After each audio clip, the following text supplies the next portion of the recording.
आज अब polity section में आप लोगों से शासन और प्रशासन के बारे में बात करेंगे।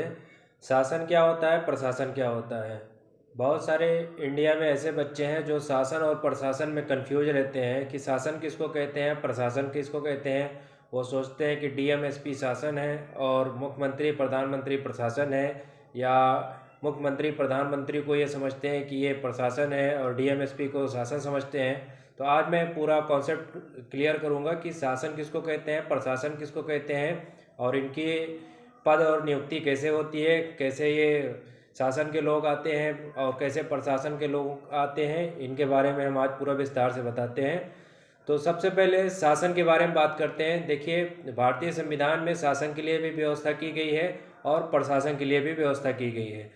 तो जिन पदों का भारतीय संविधान में निर्वाचन द्वारा चुना जाता है, जिन जिन पदों पर चुनाव होता है, जिन पदों को जनता चुनती है, उनको हम शासन कहते हैं। तथा जिन पदों को अखिल भारतीय सेवाएं या संघ लोक सेवा आयोग जो भर्ती करता है, उनको हम प्रशासन कहते हैं। प्रशासन में सभी प्रकार के जितने भी राज्य हैं, सभी हर राज्य अपने अपने राज्य में एक लोक सेवा आयोग का गठन करते हैं। भारतीय संविधान में इसका प्रावधान है और उस लोक सेवा आयोग से उस स्टेट के सभी प्रशासनिक पद भरे जाते हैं। इसी प्रकार केंद्र सरकार में भी संघ लोक सेवा आयोग की व्यवस्था संविधान में की गई है और उसी के माध्यम से सभी जितने भी बड़े प्रशासनिक पद हैं सबका भर्ती वहीं से होती है।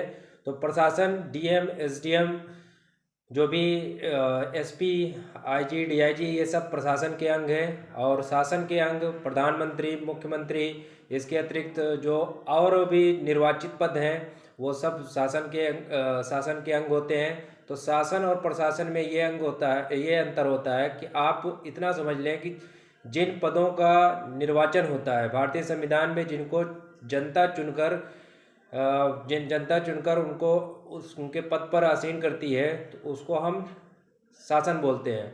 और जिनको भारतीय संविधान में अखिल भारतीय सेवाएं संघ लोक सेवा आयोग द्वारा चुना जाता है, उनको हम प्रशासन कहते हैं।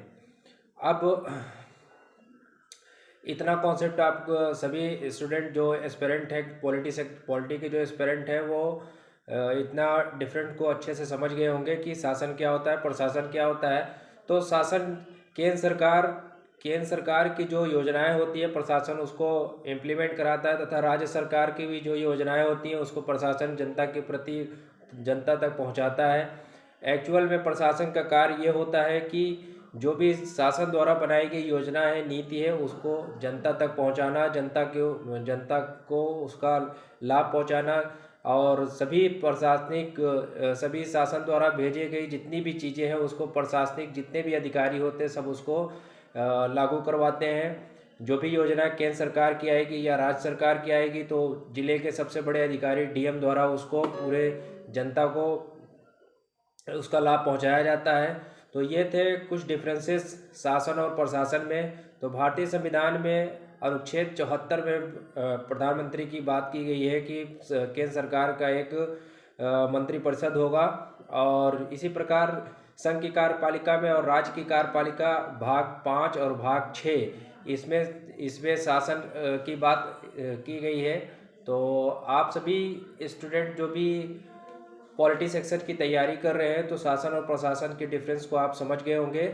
मैं एक बार फिर बता देना चाहता हूँ कि जो डीएम एसडीएम ये सारे पद होते हैं ये प्रशासन के हैं। इनका रिटायरमेंट 5 साल का नहीं होता है, इनका कार्यकाल पूरा 60 वर्ष का होता है या 62 वर्ष का होता है या 65 वर्ष का होता है। ये इनके पद के अनुसार होता है। कुछ पदों पर 60 वर्ष में रिटायरमेंट हो जाता है प्रशासन में, कुछ पदों पर 65 वर्ष होता है, कुछ पदों पर 62 वर्ष होता है। जैसे सर्वोच्च न्यायालय के जो न्यायाधीश हैं उनका रिटायरमेंट 65 साल पे होता है, तथा हाई कोर्ट के जो मुख्य न्यायाधीश हैं उनका रिटायरमेंट 62 साल पे होता है, तथा अन्य प्रशासनिक अधिकारियों का रिटायरमेंट 60 साल पे होता है।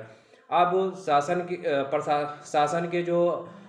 शासन के जो लोग हैं इनका कार्यकाल मात्र 5 वर्ष होता है। ये 5 वर्ष बाद ही इनका कार्यकाल बदल जाता है, चाहे वो किसी भी पद पर हो।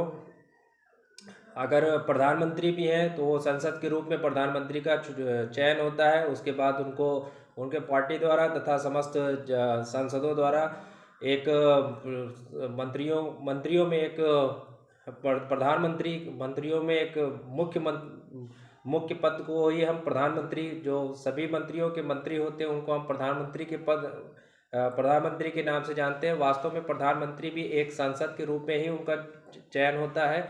और इसी प्रकार राज्य में जितने भी विधायक होते हैं, मुख्यमंत्री भी एक विधायक के रूप में चयनित होते हैं। उसके बाद उनको मुख्यमंत्री बना दिया जाता है। सभी मंत्री के पद बांटने के बाद उन मंत्रियों पर एक मंत्री का गठन किया जाता है, जिनको हम मुख्यमंत्री बोलते हैं। इसी प्रकार राज्यसभा और विधान परिषद में भी चुनाव होता है, निर्वाचन होता है, पर उसमें जनता डायरेक्ट प्रत्यक्ष रूप से वोट नहीं करती है। उसमें अप्रत्यक्ष रूप से राज्यसभा पद पर राज्यसभा सदस्य बनने के लिए जनता प्रत्यक्ष रूप से वोट करती है। और विधान परिषद, इसी प्रकार विधान परिषद में भी जो लोग जाते हैं उसको जनता अप्रत्यक्ष रूप से चुनती है। तो ये थे शासन और प्रशासन के कुछ डिफरेंसेस जिसको आप लोगों ने समझा। और पॉलिटी की तैयारी आप हमारे साथ करना चाहते हैं तो हमारे चैनल को आप फॉलो करते रहें। और 28 मई 2023 को यूपीएससी प्रीलिम्स है, तो आप सभी लोग बढ़िया से तैयारी करिए और ठंडी में अपना ख्याल रखिए। ठंडी बहुत ज़बरदस्त पड़ रही है, तो ठंडी में केयरफुली रहिए और बढ़िया से अपना आप तैयारी करिए। आशा करते हैं आप सब लोग ठीक हैं। Thank you. मिलते हैं किसी नेक्स्ट टॉपिक के साथ नेक्स्ट वीडियो में। और पॉलिटिक्स सेक्शन में आप किसी भी प्रकार की चिंता न करें, सभी समस्याओं का निवारण आपको किया जाएगा। और जो बच्चे अगर इसको देख रहे हैं, जो 9, 10, 11, 12 या BA first year, second year, third year के जो बच्चे हैं जो पॉलिटिकल साइंस लिए हुए हैं, तो वो हमारे चैनल को सब्सक्राइब कर सकते हैं, फॉलो कर सकते हैं। उनको उनके क्लास में जो भी प्रॉब्लम्स है उसको हमारे चैनल को फॉलो करने से उनको सभी कॉन्सेप्ट क्लियर हो जाएंगे। इंडियन कॉन्स्टिट्यूशन में किसी प्रकार की कोई भी समस्या नहीं आएगी। तो मिलते हैं नेक्स्ट वीडियो में किसी नए टॉपिक के साथ। Thank you.